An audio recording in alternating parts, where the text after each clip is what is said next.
ब्रिजभूमि के एक छोटे से गांव में एक बूढ़ा व्यक्ति रहता था। नाम था विष्णुदास। उसका जीवन अत्यंत साधारण था। एक कच्ची झोपड़ी, थोड़ा बहुत भजन कीर्तन और राधा कृष्ण के प्रेम में डूबा हुआ दिल। उसकी कोई संतान नहीं थी और पत्नी भी वर्षों पहले चल बसी थी। अकेला जीवन था, लेकिन मन में एक संतोष था। राधा रानी का नाम लेते लेते हर दिन बीत जाता। एक दिन किसी साधु से उसे राधा रानी के 28 नामों का निरंतर जाप करने की विधि पता चली।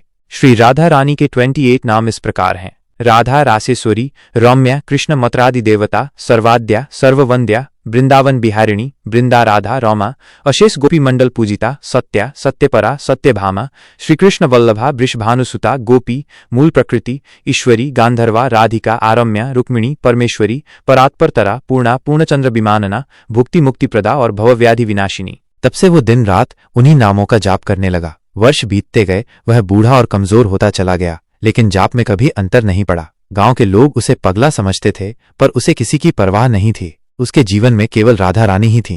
फिर एक दिन गांव में एक अनोखी बात हुई। पास के जंगल से एक 12 साल की सुंदर कन्या आई। उसकी आंखों में अपूर्व तेज था, लेकिन चाल और व्यवहार में अत्यंत विनम्रता। वो सीधा विष्णुदास की झोपड़ी में आई और बोली, बाबा, मैं अनाथ हूँ, क्या मैं आपके साथ रह सकती हूँ?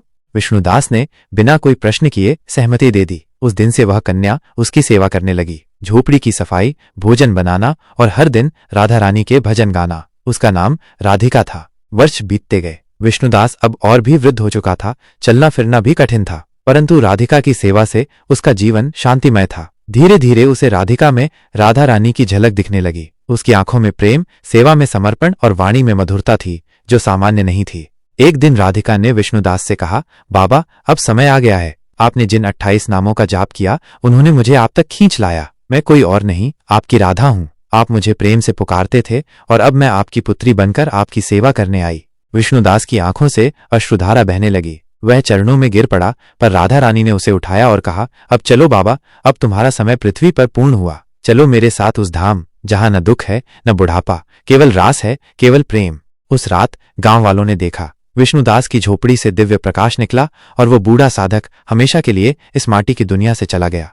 लोग कहते हैं, राधा रानी स्वयं अपने भक्त की सेवा करने आई और अंत में उसे स्वर्ग से भी ऊंचे अपने धाम ले गईं, क्योंकि सच्चे प्रेम और भक्ति का फल भगवान भी देर से नहीं देते। जब भक्ति सच्ची हो, जब मन निष्कलंक हो और जब सेवा में स्वार्थ न हो, तब स्वयं परम शक्ति भी भक्त के द्वार पर आ जाती हैं। आप सब प्रेम से बोलिए, राधा रानी की जय, राधे कृष्णा की जय। यदि आप सब यहाँ तक पहुँच गए हैं तो दिल से बहुत बहुत धन्यवाद।